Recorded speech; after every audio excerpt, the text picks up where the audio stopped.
अस्सलाम वालेकुम जी, उम्मीद है आप सब लोग खैरियत से होंगे। एक और व्लॉग के साथ हाजिर खिदमत हूँ। कल के व्लॉग में मैंने बताया था कि हमारे एक तूफ़ान जो है वो हमारी तरफ बढ़ रहा है, जो कि अभी रात को 2 बजे के करीब जो है वो यहाँ पे पहुँचा है और 2 बजे से लेकर अभी सुबह तकरीबन 1 बज चुका है दिन का।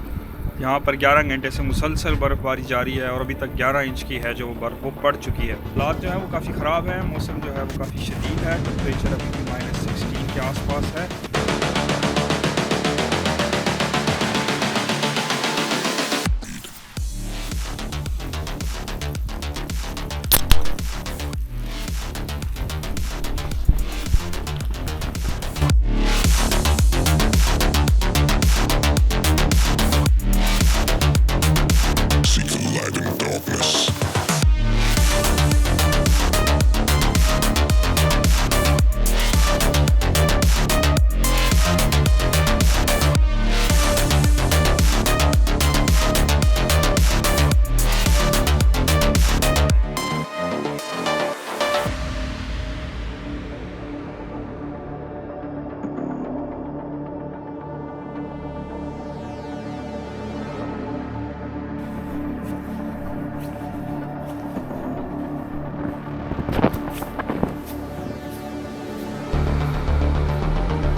तूफ़ान को आए हुए तकरीबन 27 घंटे हो चुके हैं और अभी तक तूफ़ान जो है वो उसी तरह जारी है, बर्फ़ उसी तरह है। अच्छी बात यह है कि हवाएं इतनी ज़्यादा नहीं है इस दफ़ा, लेकिन बर्फ़ जो है वो नॉन स्टॉप है। अभी उसकी जो है वो इंटेंसिटी थोड़ी कम हुई है, लेकिन जो है बर्फ़बारी जारी है।